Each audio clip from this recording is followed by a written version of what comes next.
Dana Loesch receiving a flurry of death threats on Twitter following the Jacksonville shooting, including one targeting her children. The user writing, "The only way these people learn is if it affects them directly." So if Dana Loesch has to have her children murdered before she'll understand, I guess that's what needs to happen. Yeah, but according to the social media giant, that tweet did not violate their rules.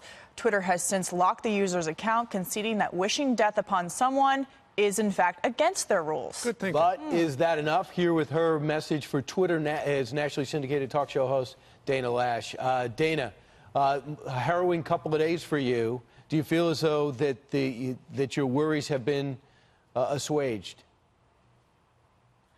Well, I'm concerned about, I think my biggest thing in all of this is I just want social media platforms to treat users consistently. We just had a horrible tragedy take place, and we have families that are still grieving. And individuals, I think, believe that it is some form of advocacy to go out and continue to add to the nastiness and to the hate of the political environment by making remarks like these towards other individuals. And I get a ton of them. It's not just me. There are a lot of other conservative women, Katie knows this all too well, that receive all kinds of remarks and threats like this. I don't even share the serious ones. And it should not be, this should not be the rule. This should be the exception. But the sad thing is, as I was saying, we just had a tragedy take place.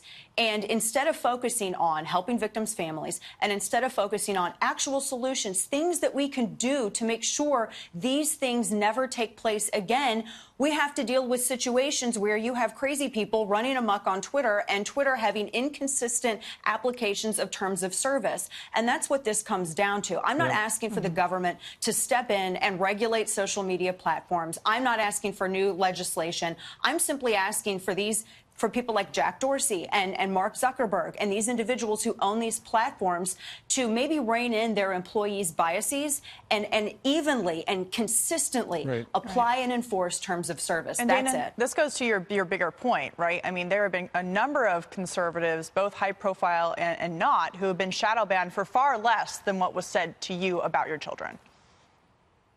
Right. I mean, just the other day, Kathleen McKinley, who is a wonderful woman, a sweet Christian lady, wrote a column in a newspaper, shared it, and because the topic of that column, and it was a well-written piece, because the topic of that column apparently triggered someone, she ended up being temporarily suspended. And as you said, there have been a number of accounts, individuals who do nothing more than engage in advocacy or do what every other user on the right and left does, and they find themselves shadow banned because they're effective or someone decides to target them. Hey, Dana, enough is enough. I mean, it has to be even. The plan all along, I believe, was to push back on conservatives and suppress their vote come midterms, but they never expected this pushback on their pushback. Yeah. And this is another example. Well, Dana thank you, Loesch, Dana. thank you. And stay safe, too. It is. Stay safe. Thank you all. All right. Thank you.